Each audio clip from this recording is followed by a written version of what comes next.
নমস্কার, অন্তর্ময়ী চ্যানেলে আমি নন্দিতা দাস। তো আজকে আমি একটা কথা বলবো বলে বসেছি আপনাদের কাছে। কথাটি হচ্ছে, বেশ কয়েকদিন আগে ব্রাহ্মণ আর নাপিতের পার্থক্য আমি আপনাদের জানিয়েছিলাম। তো দেখুন, ব্রাহ্মণ আর নাপিতকে অনেকেই অনেক আলাদা করে দেখে। ব্রাহ্মণকে অনেক উচ্চ স্তরে আর নাপিতকে নিম্ন স্তরে। কিন্তু আমি আগেও বলেছি, এখনও বলছি, যে ব্রাহ্মণ যেমন উঁচু তেমনি নাপিত তত নিচু নয়। কারণ নাপিতকে আমাদের সর্বকাজে লাগে। তাই বলে কিন্তু আমি কথা বলিনি যে একমাত্র ব্রাহ্মণরাই সব কিছু অন্যায় করে এসছে, তা কিন্তু কোথাও বলিনি। তবে হ্যাঁ, ব্রাহ্মণদের অন্যায় অনেক আছে, যা নাপিতরা কোনোদিনও করেনি। যেমন ধরুন, এটা তো অতীব সত্য কথা যে আমাদের পরিবারের সকল পরিবারেরই কেউ যখন মারা যায়, তার কাজকর্ম মেটানোর জন্য নাপিতকেই প্রয়োজন হয়। নাপিত না হলে কখনোই তারা শ্রাদ্ধ শান্তি করতে পারে না।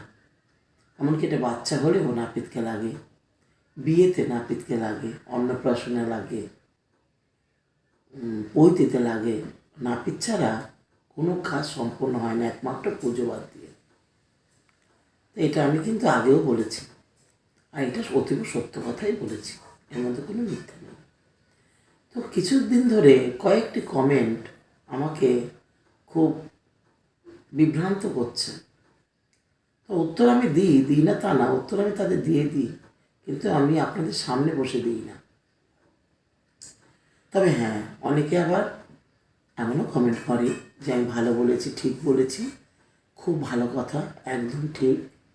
এই ভালো ভালো কমেন্টও আমি পেয়েছি, অনেক অনেক কমেন্ট পেয়েছি। এটা অনেক পুরনো দিনের আমার এই কথাটা। তো যাই হোক, রিসেন্ট একজন লিখেছে, ব্রাহ্মণরা কোনো অন্যায় করেনি, ব্রাহ্মণরা কিছুই করেনি। কিন্তু আমি একটা কথা বলি, দেখুন, ব্রাহ্মণরা যে কী করেছে আমাদের দেশের সাথে এককালে, আমরা কিন্তু সবাই জানি অল্প বিস্তর। যেমন ধরুন, আমি কিন্তু ব্রাহ্মণেরই সন্তান, ব্যানার্জি ঘরের মেয়ে আমি। আমাদের রায় বাহাদুর উপাধি পাওয়া টাইটেল, জমিদারি টাইটেল আমাদের পাওয়া। কিন্তু হ্যাঁ, আমি নাপিতের স্ত্রী, এটা অতীব সত্য কথা, এখানে লুকানোর কিছু নেই। তাই বলেই যে আমি নাপিতকে বড় জায়গা দিচ্ছি তা নয়, কিন্তু কখনো নয়। ওদিকেও দেখতে হবে, আমি ব্রাহ্মণের সন্তান, আমার বাবা মাও আছে জড়িয়ে। তো আমি নিরপেক্ষভাবে বলছি, একদম নিরপেক্ষভাবে, যে কখনো কোনো জাতকে ছোট করা উচিত না, আমি তার জন্য বলছি।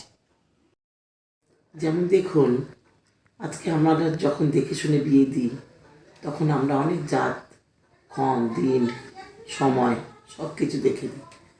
কিন্তু যখন আমাদের নিজেরা দেখে শুনে ভালোবেসে বিয়ে করে নিয়ে আসে ঘরে, কোনো অনুষ্ঠান না করে, তখন কিন্তু কোনো জাত, নিয়ম, ডেট, মাস, অনেক কিছু দেখা হয় না। তাই বলে কি তাদের নিয়ে সংসার করা হচ্ছে না? হ্যাঁ, হচ্ছে। তা সেগুলোকে তো আমরা মেনে নিচ্ছি, অনেক কিছু না মানা জিনিসকেও আমরা মানতে বাধ্য হচ্ছি। এমনও আছে ব্রাহ্মণ যারা বিশাল জাতির বিচার করে, তাদের সংসারের মেয়েরা যদি কোনো বেজাত ঘরে যায়, তাদের সারা জীবনের জন্য বাড়িতে স্থান পায় না। অনেক আছে ব্রাহ্মণ এরকম, নাকচু ব্রাহ্মণ বলে তাদের। কিন্তু দেখুন গিয়ে, সেই সকল ব্রাহ্মণদের ঘরেই নমশূদ্র স্থান নিয়ে বসে আছে। কিচ্ছু করার নেই, তাড়াতে পারছে না। কেন? তার যে একটাই ছেলে, বিয়ে করে নিয়ে এসছে, কী করে তাড়াবে? বোন তো, বোনকে, মেয়েকে পরিত্যক্ত করতে পারে, ছেলেকে পারবে না। এমন অনেক ব্রাহ্মণও আছে, সংখ্যায় কম আছে।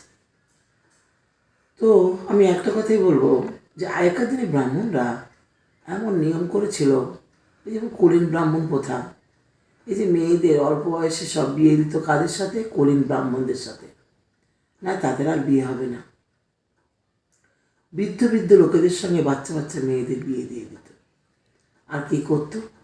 তাদের অল্প অল্প বয়সে তাদের স্বামীরা মারা যেত, আর বাচ্চা মেয়েগুলোকে সেই বৃদ্ধ স্বামীর সাথে ঢাক ঢোল পিটিয়ে ব্রাহ্মণরাই উড়িয়ে দিত। ঢাকঢোল পিটাতো কেন? যে ওই বাচ্চা মেয়েটি গলার স্বর, কান্নার স্বর যাতে কারো কানে না পৌঁছায়। তাহলে এগুলো অন্যায় করতো না? অন্যায় করতো কি না?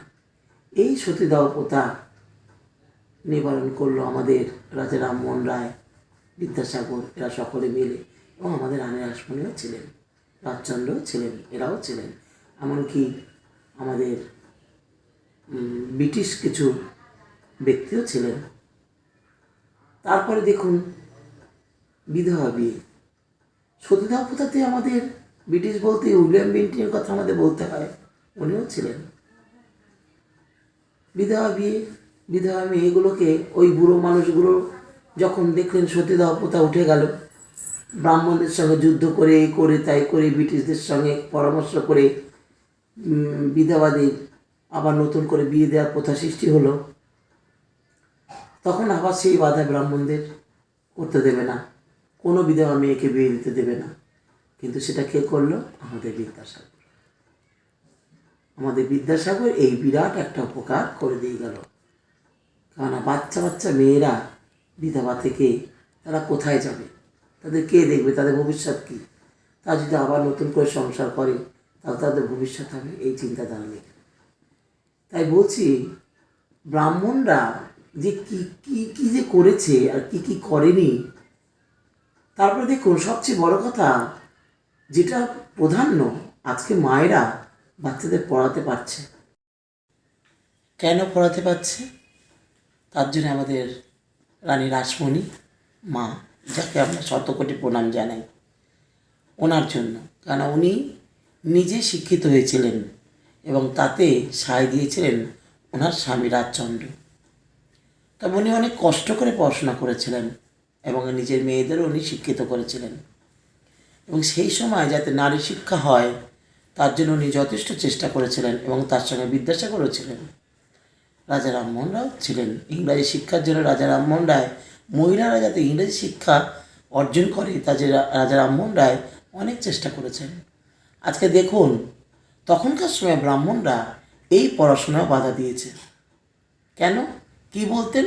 যে মহিলারা নাকি পড়াশোনা করলে তাদের অকালে স্বামী মারা যাবে। এই ধরনের কুসংস্কার তাদের মনের মধ্যে ঢুকিয়ে দেওয়া হতো। এইগুলো করতো ব্রাহ্মণরা, কুলীন ব্রাহ্মণরা। এগুলো কি ঠিক করেছে ব্রাহ্মণরা? ঠিক করেনি। তখনকার মানুষরা ছিল সরল সোজা, বিশেষ করে মহিলারা যা বোঝানো হতো তাই বুঝতো।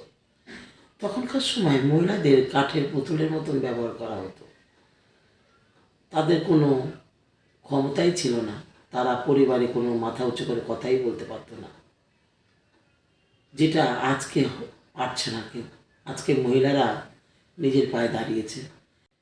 বিদ্যাসাগর, রাজা রামমোহন রায় যদি না থাকতো, লর্ড উইলিয়াম বেন্টিং যদি না থাকতো, আরও ব্রিটিশ কিছু লোক ছিল ভালো ভালো, তাহলে আজকে সেই ছেলেমেয়েরা ইংরাজি শিক্ষায় দাঁড়াতে পারতো না। আজকে ঘরে ঘরে ইংরাজি শিক্ষা, ছেলে মেয়ে বউ প্রত্যেকে ইংরাজি জানে, কিছু না কিছু জানে। ইংলিশ মিডিয়ামের ছড়াছড়ি।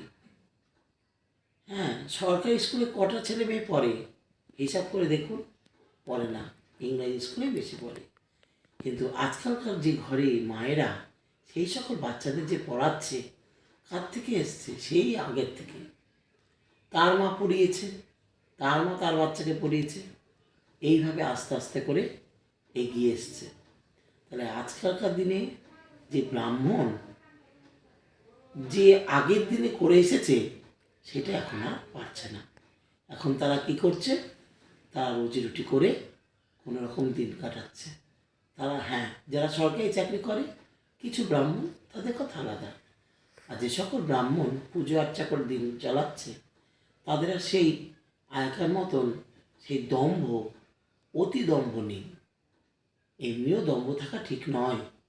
তা আগের দিনে ব্রাহ্মণদের তো অতি দম্ভ ছিল, ছোটো ছোটো জাতদের যা না তাই ব্যবহার করত। কোনো ব্রাহ্মণের ছায়া কোনো ছোটো জাত পাড়িয়ে যেতে পারত না, এতটাই নিয়ম ছিল শক্ত। তার মানে যে নিচু জাত হবে, নিচু জাত, জাত কি? মানুষের সৃষ্টি, মানুষ তো সৃষ্টি করেছে জাতের। আমি তো বলবো, এই যে বললাম নাপিত, নাপিত বলে একটা নাক ছিটকায় সবাই, কেন?